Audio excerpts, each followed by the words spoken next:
Good morning. ഇന്ന് രാവിലെ നമ്മുടെ തുണിക്കടയുമായിട്ട് കണക്റ്റഡ് ഒന്നും അല്ല കേട്ടോ, വെറുതെ ജനറലി ഒരു കാര്യം പറയാമെന്ന് വിചാരിച്ചു.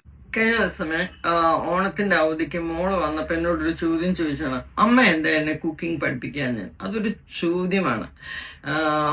കുഞ്ഞു പിള്ളേർക്ക് കുക്കിംഗ് അറിഞ്ഞിരിക്കേണ്ടത് ആവശ്യമാണ്. എന്റെ സിസ്റ്ററിന്റെ മോൾ പുറത്താണ്. അപ്പൊ പുള്ളിക്കാരിയും ഇതുപോലെ എന്തോ കല്യാണം കഴിഞ്ഞ ഉടനെ ഒരു വർഷത്തിനകത്ത് അമേരിക്കയ്ക്ക് പോയി തിരിച്ചു വന്നു കഴിഞ്ഞപ്പോഴത്തേക്കും ഭക്ഷണം ഉണ്ടാക്കുന്നതിനെ കുറിച്ചൊക്കെ പറഞ്ഞപ്പോ നമ്മുടെയൊക്കെ ഒരു വിചാരം ഈ കുക്കിംഗ് ഭയങ്കര പാടായിട്ടുള്ള കാര്യമാണ്. പണ്ട് എനിക്കും പാടായിട്ട് തോന്നിയിട്ടുള്ളതാണ്. പക്ഷെ ഇപ്പം I don't take much time in kitchen. ഞാൻ പെട്ടെന്ന് എന്റെ പണികൾ വേഗം തീർത്ത് വരും. ഞാൻ പ്രഷർ കുക്കറിൽ അരി ഇടുന്ന സമയത്ത് തന്നെ ഞാൻ വാഷിംഗ് മെഷീനിൽ തുണി ഇട്ടിട്ട് അതാ റെഡിയാക്കി വെക്കും. ബൈ ദ ടൈം എന്റെ കുക്കിംഗ് കഴിയോ അവിടെ എന്റെ തുണി വിരിക്കാനുള്ളത് റെഡി ആയിരിക്കും. നമ്മളൊന്ന് ഓർഗനൈസ്, ഞാൻ പണ്ടൊരിക്കലൊക്കെ പറഞ്ഞിട്ടുണ്ട്, നമ്മൾക്ക് ഓർഗനൈസ്ഡ് ആയാല് കുറച്ചൊക്കെ നമുക്ക് കാര്യങ്ങൾ എളുപ്പമാണ്. ഇന്ന് ഞാൻ എന്താ പറയാൻ വന്നതെന്ന് പറഞ്ഞാൽ, ഇപ്പോഴും ഞാൻ ഇൻസ്റ്റന്റ് ആയിട്ട് കിട്ടുന്ന കാര്യങ്ങളൊക്കെ കുറച്ച് ജോലി എളുപ്പമാക്കാനായിട്ട് ചെയ്യാറുണ്ട് കേട്ടോ. ഇന്ന് ഞാൻ കഴിഞ്ഞ ദിവസം ഈ 1G ഫുഡ്സിന്റെ ഫിഷ് കറി മസാലയുടെ പാക്കറ്റ് എന്റെ റിലേറ്റീവിന്റെ തന്നെയാണ് എനിക്ക് തന്നതാണ്. എന്തൊരു എളുപ്പമാണ് മീൻകറി വെക്കാൻ, ചുമന്ന മീൻകറി വെക്കാൻ എന്നറിയോ?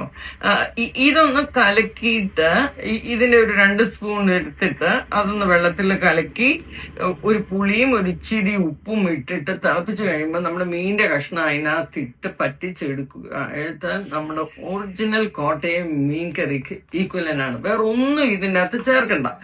ഇതിന്റെ അകത്ത് ഇൻഗ്രീഡിയൻസ് എന്ന് പറയുന്നത് garlic, ginger, fenugreek, salt, chilli, curry leaves, mustard, turmeric എല്ലാം ഇതിനകത്തുണ്ട്. നമ്മൾ ഇതിനകത്ത് ഒന്നും ചെയ്യണ്ട. എത്ര പെട്ടെന്ന് മീൻകറി റെഡി ആവുന്നുണ്ട്. ചോറ് മീൻകറി മാത്രം കഴിക്കുന്ന എത്രയോ പേരുണ്ട്. ഒരു ഇച്ചിരി വെജിറ്റബിൾ ഉണ്ടാക്കിയാൽ അതിൻ്റെ കൂടെ മീൻകറി ഉണ്ടാക്കിയാൽ ഉച്ചക്കത്തെ ഊണ് കുശാലല്ലേ.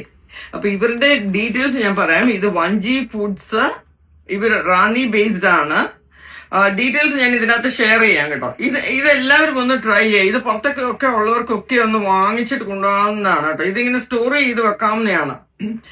ഇവർക്ക് ഇതല്ലാതെ മുളക് പൊടി, മല്ലിപ്പൊടി, മസാലപ്പൊടി അങ്ങനത്തെ എല്ലാം ഉണ്ട്. അങ്ങനെയും ഞങ്ങൾ വാങ്ങിക്കാറുണ്ട്. എന്റെ മമ്മിയുടെ സിസ്റ്ററിന്റെ മോന്റെ വൈഫും അവരൊക്കെ എങ്ങനെയാന്ന് പറഞ്ഞാൽ മുളകൊക്കെ ഇപ്പോഴും ചെയ്യുന്നവരാണ് കേട്ടോ. മുളകൊക്കെ വാങ്ങിച്ചിങ്ങനെ ഉണക്കി പൊടിക്കുന്നതാണ്. അത് പണ്ടൊക്കെ എങ്ങനെ ചെയ്തോണ്ടിരിക്കുന്നത്. നമ്മൾ കുറെ ഒരു ഏജ് ഒക്കെ കഴിയുമ്പോൾ നമുക്കും ഇതൊക്കെ ചെയ്യാനായിട്ട് കൊച്ചിലെ എല്ലാം ചെയ്യും. പക്ഷെ കുറച്ചുകൂടെ പ്രായമാകുമ്പോഴത്തേക്കും നമുക്ക് ഇച്ചിരി ബുദ്ധിമുട്ട് വരുമല്ലോ. ഇവരാണെങ്കിൽ ഇത് ഒറിജിനൽ ആയിട്ട് ഇത് ചെയ്യുന്നത് മായമില്ലാതെ ചെയ്യുന്നതാണ്. ഇത് ഞാൻ ഗ്യാരണ്ടിയാണ്. ഇപ്പൊ ഞങ്ങളുടെ ഫാമിലിയിൽ എല്ലാവരും ഇവരുടെ നിന്നാണ് ഇത്